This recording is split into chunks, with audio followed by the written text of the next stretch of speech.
नमस्कार। कार्यक्रम mission health में आप सभी का बहुत बहुत स्वागत है। आपका बेहतर स्वास्थ्य ही हमारे कार्यक्रम मिशन हेल्थ का उद्देश्य है और इसके लिए हम हर एपिसोड में नई जानकारियों के साथ आपका परिचय करवाते हैं स्टूडियो में आए हुए विशेषज्ञ के साथ। इसी क्रम में हमारे आज के कार्यक्रम का विषय है आयोडीन की कमी, जानकारी और बचाव।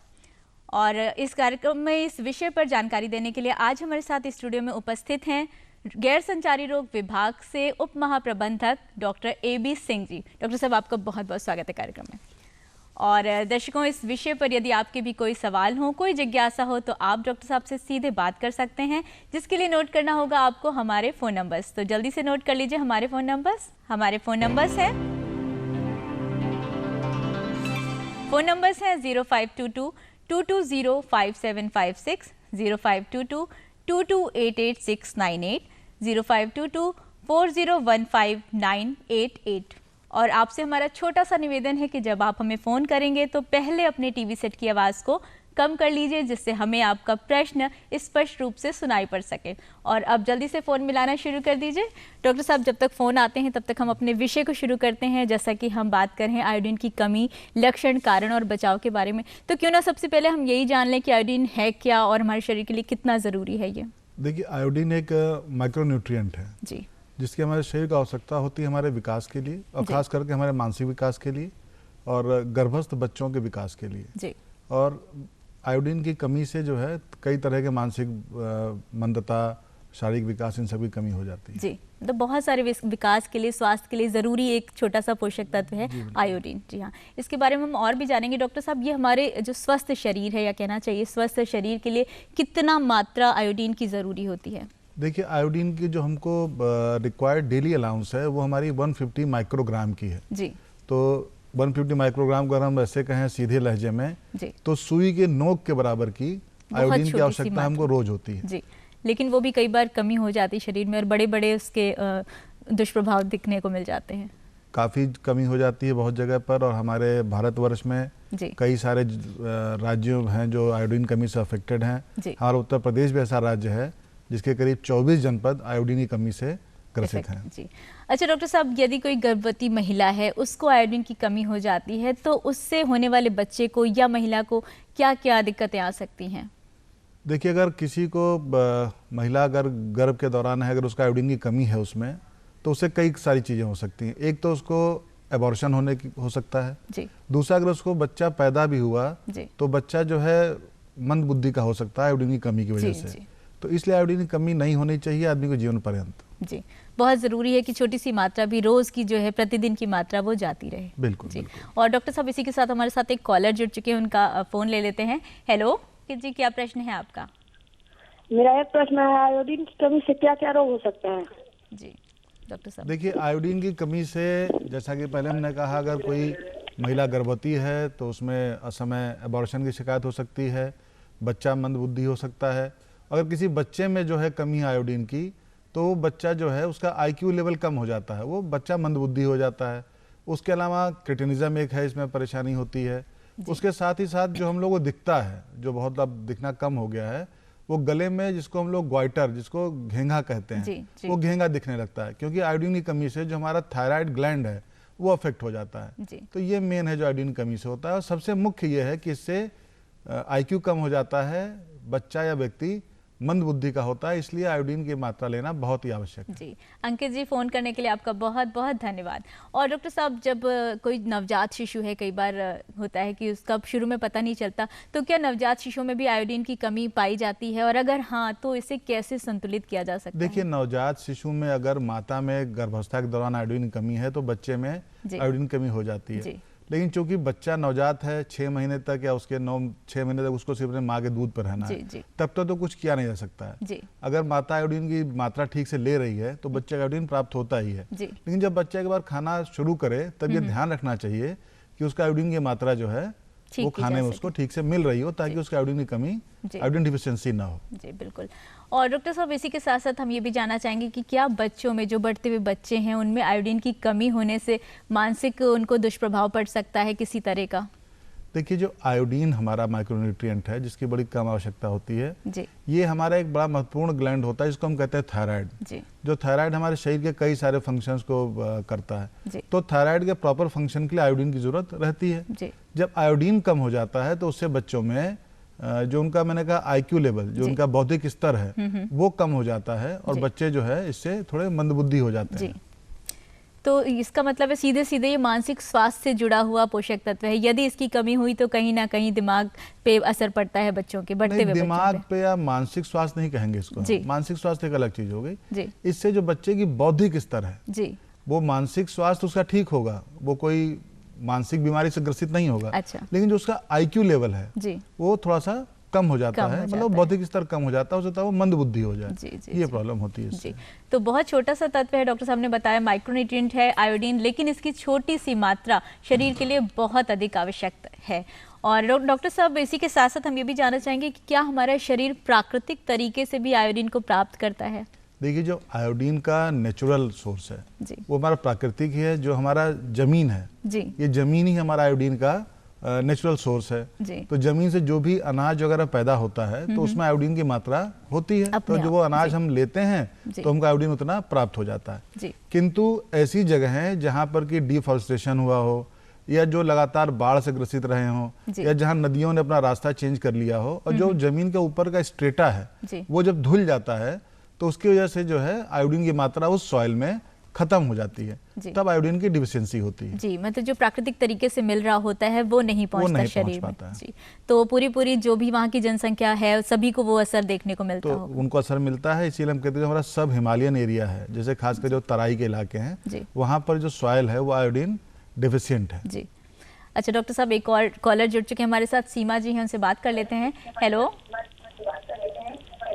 हेलो। जी सीमा जी, बहुत बहुत स्वागत है आपका हेलो। कार्यक्रम में। अपनी टीवी की आवाज़ को कम कर दीजिए और फिर अपना प्रश्न रखिए। हेलो, जी मेरा एक क्वेश्चन है कि अगर आयोडीन की कमी से जो रोग होते हैं उनके लक्षण क्या हैं? जी बहुत अच्छा प्रश्न है सर। देखिए, आयोडीन की कमी से जो रोग होता है उसका जो लक्षण दिखता है वो आपको जैसे गले में घेंगा दिखेगा, आपका थायराइड ग्लैंड जो है एनलार्ज हो जाता है।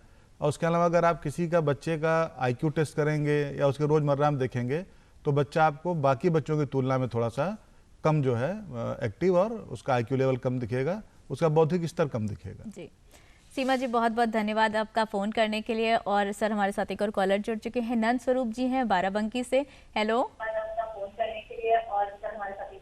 हेलो जी नंद स्वरूप जी, नमस्ते बहुत मैडम। बहुत स्वागत है आपका हाँ, कार्यक्रम में। हाँ, मैं जानना ये चाहता हूँ कि एक स्वस्थ व्यक्ति को रहने के लिए कितनी आयोडीन एक दिन में लेनी चाहिए? जी देखिए, आयोडीन जो रिक्वायर्ड डेली अलाउंस है वो 150 माइक्रोग्राम की है। तो अगर हम शुरू में जैसा मैंने कहा, अगर मोटी भाषा में समझें तो एक सुई के नोक के बराबर आयोडीन हमको डेली चाहिए होता है। जी नंद स्वरूप जी, बहुत बहुत आपका धन्यवाद कार्यक्रम में फ़ोन करने के लिए। और डॉक्टर साहब, इसी के साथ साथ हमारे दर्शक भी जैसे जानना चाहते हैं, इन्होंने रोग के बारे में पूछा, तो आपने घेंगा रोग का नाम लिया, क्या आयोडीन की कमी से और इसके अलावा भी कुछ रोग हो सकते हैं शरीर में? आयोडीन कमी से घेंगा हो सकता है, मानसिक कम बौद्धिक क्षमता में कमी हो सकती है, जी शारीरिक विकास भी इससे कम हो जाता है क्योंकि थायराइड ग्लैंड हमारा उसके जिम्मेदार होता है, तो शारीरिक विकास में भी कमी हो जाती है इसकी वजह से। जी जी और डॉक्टर साहब, इसके बारे में हम और भी बातें करेंगे, लेकिन अभी फ़िलहाल वक्त है एक छोटे से ब्रेक का, तो ब्रेक ले लेते हैं। और आप कहीं मत जाइएगा, हम वापस आते हैं इस छोटे से ब्रेक के बाद।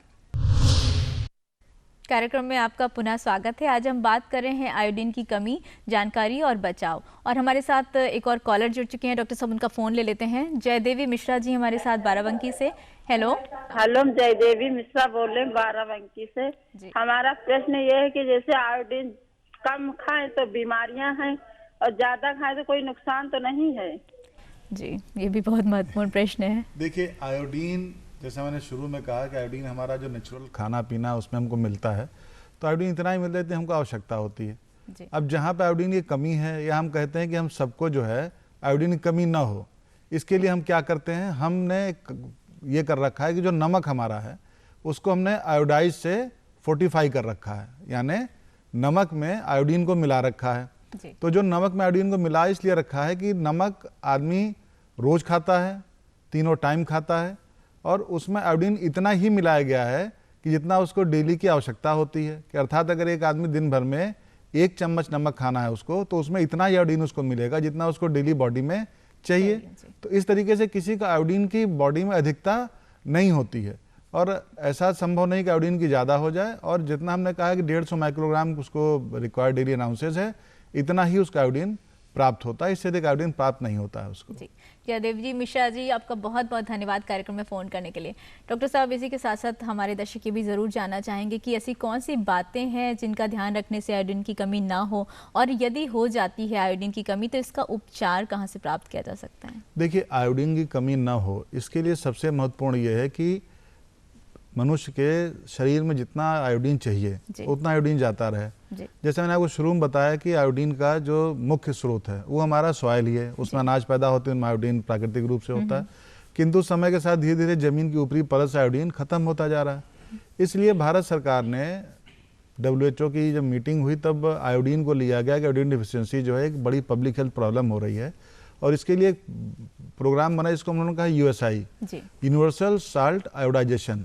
उसके अंतर्गत ये हुआ कि साहब जो सबसे आसान तरीका है व्यक्ति तक आयोडीन को पहुंचाने का, कि नमक में आयोडीन को मिला दिया जाए। तो सबसे महत्वपूर्ण ये है कि हर व्यक्ति जो भी नमक उपयोग कर रहा है वो आयोडाइज साल्ट ही उपयोग करे, और आयोडाइज साल्ट ऐसा उपयोग करे कि जैसे खाना बना रहे हैं तो खाना बनाने के जब खाना बिल्कुल बन जाए आपका, तब उसमें नमक को मिलाइए। अगर आप नमक को पहले मिला देते हैं तो आयोडीन उसमें से काफी मात्रा में खत्म हो जाता है। तो कोशिश ये करें कि हमेशा आयोडाइज साल्ट का ही उपयोग करें। जो बाजार में खुला हुआ नमक मिलता है ढेरे वाले, जिसको कि बागरा सॉल्ट कहते हैं, उन नमक का उपयोग न करें और आयोडाइज साल्ट का उपयोग करें, तो इससे आयोडीन की कमी नहीं होगी। अगर अब किसी आयोडीन की कमी हो गई, अगर उससे हमें लक्षण दिखते हैं कि उसको साहब जो है घेंगा हो गया है या कुछ हो गया है, तब उसको चिकित्सक के पास जाना चाहिए और उसके बाद समुचित इलाज कराएं उसका, ताकि उनका वो लक्षण खत्म हो और आयोडीन कमी से होने वाली बीमारियां खत्म हो जाएं। लेकिन सबसे महत्वपूर्ण इसमें यह है कि अगर किसी को बहुत लंबे समय तक बच्चे में आयोडीन की कमी रहने से अगर कुछ बौद्धिक विकास उसका रुक गया, तो अगर वो बाद में ठीक भी होता है तो बिल्कुल अपने 100% IQ पे वो नहीं पहुंच पाता, कहीं कहीं कमी रह जाती है। इसलिए सबसे महत्वपूर्ण ये है कि आयोडीन की कमी न होने पाए, इसके लिए सब लोग आयोडाइज साल्ट यूज करें जी, और वो भी गर्भावस्था में भी विशेष तौर से इस्तेमाल किया जाए जी। जितना नमक, जब से कोई नमक खाना शुरू करता है तब से आयोडाइज साल्ट खाए। गर्भावस्था में भी जितना ही खाना है, ये नहीं गर्भावस्था है तो उसको नमक ज्यादा कर देना है। जितना नमक खाती है उतना ही खाए, उतना ही उनके लिए काफी है, उनके पेट में पल रहे बच्चे के लिए। जी, तो दर्शकों आपने देखा डॉक्टर साहब ने बताया कि आयोडीन की बहुत छोटी सी मात्रा हमारे शरीर के लिए आवश्यक है, लेकिन वो छोटी सी मात्रा शरीर में ना पहुंचने से बहुत से दुष्परिणाम हो सकते हैं, बहुत सारी स्वास्थ्य संबंधी दिक्कतें भी हो सकती हैं। तो डॉक्टर साहब कौन कौन से ऐसे खाद्य पदार्थ हैं, जैसे आपने सीधे बताया कि आयोडीन सिर्फ नमक में, आयोडाइज नमक से हमें मिल सकता है, क्या और भी कुछ ऐसे खाद्य पदार्थ हैं जिनके थ्रू हमें मिल सकता है आयोडीन शरीर? देखिए, खाद्य पदार्थ अगर कहीं पे जमीन में आयोडीन की कमी नहीं है तो जो हमारे गेहूं है, जो अनाज हम खाते हैं, सब्जियां खाते हैं, सब में कुछ ना कुछ आयोडीन की मात्रा रहती है। इसके अलावा कुछ हमारे जो सी फूड्स हैं जो सबको नहीं मिलते हैं, सी फूड्स में भी आयोडीन की मात्रा होती है। लेकिन जो सबसे अच्छा उपाय है, मैं बार बार यही कहूँगा, और सब लोग चाहते यही हैं कि सब लोग 100% जो जनता है वो आयोडीन साल्ट का उपयोग करना शुरू कर दे, ताकि आयोडीन की कमी ना हो किसी में। जी, तो डॉक्टर साहब ने यही सलाह दी है कि आयोडाइज नमक जो है वो आप अपने रेगुलर खाने में उपयोग करें, और इसके अलावा कोई नमक उपयोग ना करें जिससे आयोडीन की कमी आपके शरीर में ना होने पाए। डॉक्टर साहब, ये भी हम जरूर जानना चाहेंगे कि क्या आयोडीन की कमी ना हो इसलिए सरकार भी कोई उपक्रम चला रही है? देखिए, ये जानकर बड़ा आप लोग को हर्ष होगा कि भारतवर्ष प्रथम देश था ऐसा जिसने अपने यहाँ आयोडीन डिफिशियंसी कंट्रोल प्रोग्राम चलाया। वो प्रोग्राम आज भी चल रहा है, जिसको हम कहते हैं national iodine deficiency control programme. ये पूरे भारतवर्ष में है और खास करके उन जनपदों में ज़्यादा इफेक्टिवली चलता है जहाँ जो जनपद आयोडीन से डिफिशियंट हैं, और समय समय पर इसके अंतर्गत सारे जनपदों में, राज्यों में सर्वे होते रहते हैं। सर्वे होते रहते हैं, वहाँ के नमक के नमूने लेके, वहाँ के बच्चों के उनके यूरिन के सैंपल्स लेके कि कहीं यहाँ पर आयोडीन की कमी तो नहीं हो रही है। तो सरकार एक तो ये कदम उठा ही रही है, दूसरा ये काम स्वास्थ्य विभाग का है। इसके साथ साथ जो हमारा फूड का विभाग है वो ये सुनिश्चित करता है कि जो भी नमक आ रहा है, दिया जा रहा है, वो नमक वही दिया जाए जो कि आयोडाइज साल्ट है। जी। इसके लिए तमाम जगह पर जहाँ पर नमक आता है बाहर से, अच्छा एक बात और भी है कि उत्तर प्रदेश में नमक नहीं बनता। जी। उत्तर प्रदेश में नमक जो है राजस्थान से और ऐसे सब जगहों से आता है जहाँ नमक बनता है। तो जहाँ से भी नमक आता है वहाँ पर चेकिंग पॉइंट्स बने हुए हैं, जहाँ पर चेक होता है कि जो नमक आ रहा है उसमें पर्याप्त मात्रा में आयोडीन है कि नहीं, उसके बाद ही वो नमक सप्लाई के लिए जाता है। बिल्कुल। उसके अतिरिक्त जो है आशा का इसमें बहुत महत्वपूर्ण रोल है। आशा इसमें हमारे घर घर जाके आपको नमक का नमूना लेती है जी। और उसके पास सॉल्ट टेस्टिंग किट होता है जी। उससे उस नमक को जांचती है। अच्छा। और घर वालों को बताती है कि आपके इस नमक में आयोडीन की मात्रा है या नहीं है। जी। जी। उसके अतिरिक्त जो हमारे 24 जनपद हैं अफेक्टेड आयोडीन से, वहाँ से नमक के नमूने घर के हमारे लखनऊ में आते हैं स्टेट हेल्थ इंस्टीट्यूट में, जहाँ पर उनकी क्वांटिटेटिव जांच की जाती है कि इसमें कितने ppm नमक है, आयोडीन है। क्योंकि कोई भी अगर हम आयोडाइज साल्ट खा रहे हैं तो उसमें कम से कम 15 ppm अर्थात पार्टिकल पर मिलियन आयोडीन होना चाहिए। तो सरकार इतने सब कदम उठा रही है ताकि आम जनता आयोडाइज साल्ट का ही प्रयोग करे, और इसके साथ साथ काफी बड़ी मात्रा पे जागरूकता का कार्यक्रम भी चलाया जाता है जनपदों में। जी। जैसा कि आपने बताया कि सरकार पूरी निगरानी रखे हुए है और पूरी उनकी एक सुचारू रूप से एक उपक्रम चल रहा है कि कहीं भी आयोडीन की कमी ना होने पाए। जी। और इसके साथ साथ स्वास्थ्य विभाग के साथ मैंने कहा हमारा खाद्य विभाग, हमारा FDA डिपार्टमेंट, और साथ ही साथ कई सारी हमारी NGO जिसमें हमारा यूनिसेफ है, माइक्रोन्यूट्रिटिव इनिशिएटिव हैं, ये सब लोग मिलकर इस बात को कर रहे हैं ताकि आयोडीन के नमक का उपयोग बढ़ सके। अभी प्रदेश में हमारे करीब 88% लोग जो है आयोडाइज साल्ट का नमक का उपयोग करते हैं, और हमारी अपेक्षा ये है कि आने वाले समय में ऐसा हो कि पूरे 100% लोग जो है आयोडाइज साल्ट खाने लगे। और इसके लिए हम लोग जागरूकता कार्यक्रम भी चलाते हैं। अभी 21 अक्टूबर को वर्ल्ड आयोडीन डे था, जिसके ऊपर की पूरे प्रदेश भर में विभिन्न प्रकार की गतिविधियां की गई, जिसमें निबंध लेखन बच्चों से, रैली, पोस्टर, और ये सारे कार्यक्रम किए गए जागरूकता के लिए कि आयोडाइज साल्ट का उपयोग बढ़ाया जा सके। जी। और डॉक्टर साहब अभी प्रश्न और भी हैं, लेकिन फिलहाल वक्त है एक और ब्रेक का, तो ब्रेक ले लेते हैं। और दर्शकों आप कहीं मत जाइएगा, हम लौटते हैं इस छोटे से ब्रेक के बाद। कार्यक्रम में आपका पुनः स्वागत है। आज हम बात कर रहे हैं आयोडीन की कमी, लक्षण, जानकारी और बचाव विषय पर, और हमारे साथ हैं doctor AB Singh ji. Doctor साहब हमारे साथ एक और कॉलर मौजूद है लाइन पर, उनसे बात कर लेते हैं। गौरव जी हैं हमारे साथ। हेलो। हेलो जी गौरव जी, आपका बहुत बहुत स्वागत है कार्यक्रम में। क्या प्रश्न है आपका? हमारा प्रश्न ये है कि हम आयोडीन की कमी कैसे जांचें? जी बताइए डॉक्टर साहब। आयोडीन की कमी जांचने के लिए आपको कोई बहुत आवश्यकता नहीं है, लेकिन आप तब भी जानना चाहते हैं तो मैं बता दूं, एक सॉल्ट टेस्टिंग किट आता है। अब वो शायद आपको उपलब्ध हो या नहीं, लेकिन ये है कि सरकारी उसमें उपलब्ध है, आशा के पास है। उस सॉल्ट टेस्टिंग किट से आप अपने घर का नमक ले सकते हैं और उसके ऊपर एक बूंद डालें उसका, उसमें 2 तरह के सॉल्यूशन होते हैं दोनों का, उसका उस नमक का रंग बदल जाता है और एक स्केल होता है, उससे आप नमक के रंग का मिलान कर सकते हैं कि हमारे इस नमक में कितना आयोडीन है। तो आप खुद न कर पाएँ तो अगर आप गांव में रहते हैं, आपके गांव के आसपास गांव की आशा होगी, तो आप आशा से ये कहिए कि आपके नमक का आपके परीक्षण करें और वो बताए कि आपके नमक में आयोडीन है कि नहीं। जी गौरव जी, आशा करते हैं आपको ये परीक्षण की विधि समझ में आ गई होगी और इसके लिए आप अपने बड़ों की भी हेल्प ले सकते हैं। फ़ोन करने के लिए आपका बहुत बहुत धन्यवाद। डॉक्टर साहब, इसी के साथ साथ एक चीज़ और जानना चाहते हैं, हमारे दर्शक जानना चाहते होंगे कि आयोडीन की कमी का खतरा कब बढ़ जाता है? देखिए, आयोडीन की कमी का खतरा सबसे अधिक होता है, मैंने आपको शुरू में बताया, गर्भस्थ महिला में, क्योंकि उससे उसको खतरा होने वाला होता है उसके बच्चे को। बच्चे का असमय एबॉर्शन हो सकता है या क्रेटिनिज्म हो सकता है या जो है मृत बच्चे का जन्म हो सकता है या फिर जो बच्चा पैदा हो वो उसका जो IQ लेवल कम हो सकता है। उसके बाद जो दूसरा पीरियड हमारा है, जब हमारे बच्चे के विकास का समय है, जब बच्चे का मेन ग्रोथ का समय होता है, उसके मानसिक विकास का, शारीरिक विकास का, ये अगर हम कहें कि एक बालिग होने की उम्र तक अगर उस दौरान उसका आयोडीन की कमी होती है तो उसमें जो है आयोडीन की कमी के जो कमी से होने वाली बीमारियां हैं या जो लक्षण है वो सारे उत्पन्न हो सकते हैं। एडल्ट लोगों में जब बहुत दिनों तक आयोडीन की कमी होती है तब उनमें जो है आयोडीन की कमी के लक्षण दिखने लगते हैं, जिसमें कि उनको घेंगा होना और ये सारी चीज़ें हो जाती हैं। जी, तो आयोडीन की कमी के लक्षण शुरुआती दौर में शायद ना भी दिखाई पड़े, लेकिन अगर तुरंत दिखाई पड़े जैसे ही, तुरंत चिकित्सकीय सलाह लेनी चाहिए। देखिए, आयोडीन का जो आपको लक्षण है वो बहुत जल्दी दिखाई देने वाला नहीं है, क्योंकि आप हर किसी का ना आईक्यू चेक हो रहा है और ना कोई जान पाता है कि इसका आईक्यू लेवल कम है या ज़्यादा है, क्योंकि इतना हमारी आपस के भी क्षमता भी नहीं है और ना इतना हम किसी को हर बार किसी पर ले आके जांच कराते हैं आईक्यू चेक करने के लिए। और जो ग्वाइटर है ये दिखने में और समय लगता है इसको, तो कोई बहुत जल्दी लक्षण आयोडीन डिफिशिएंसी का पता चले ऐसा कुछ नहीं है। लक्षणों पे ध्यान देना पड़ेगा, लंबे समय में ही इसके लक्षण परिलक्षित होते हैं। लक्षणों पे ध्यान नहीं देना है, मैं कहूँगा इस पे ध्यान सिर्फ ये देना है कि हम आयोडाइज्ड साल्ट का उपयोग करें। डॉक्टर साहब, एक और कॉलर हमारे साथ जुड़ चुके हैं, राजीव जी चंदौली से फोन लाइन पे मौजूद हैं। हेलो। हाँ जी राजीव जी, बहुत बहुत स्वागत है आपका कार्यक्रम में, क्या प्रश्न है आपका? राजीव जी कृपया अपना प्रश्न पूछिए। हाँ मैम, आपको गुड मॉर्निंग, सर को भी गुड मॉर्निंग जी। मैं ये जानना चाहता हूँ कि मानव शरीर में आयोडीन की किस तरह से महसूस होती है?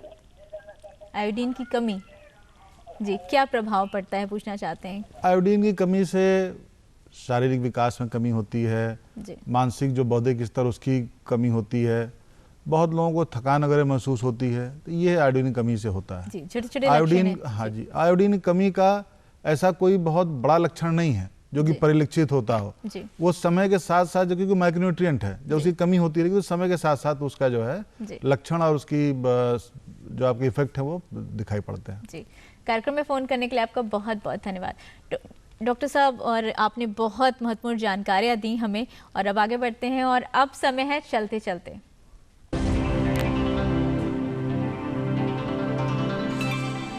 कार्यक्रम के अंत में हम आपसे एक सवाल पूछते हैं जिसका सही जवाब आपको हमें भेजना होता है, और सही जवाब भेजने वाले दर्शकों में से ड्रॉ एंड लॉट्स के जरिए हम चुनते हैं एक भाग्यशाली विजेता, जिसे हम अपने कार्यक्रम में आमंत्रित करते हैं और उन्हें प्रमाण पत्र तथा पुरस्कार के द्वारा सम्मानित भी किया जाता है। तो अब नोट करिए हमारा आज का प्रश्न क्या है। हमारा आज का प्रश्न है, आयोडीन की कमी से होने वाले किन्हीं 2 रोगों के बारे में बताइए। और अब आशा करते हैं आपने प्रश्न नोट कर लिया होगा, तो अब जल्दी से नोट करिए हमारा पता।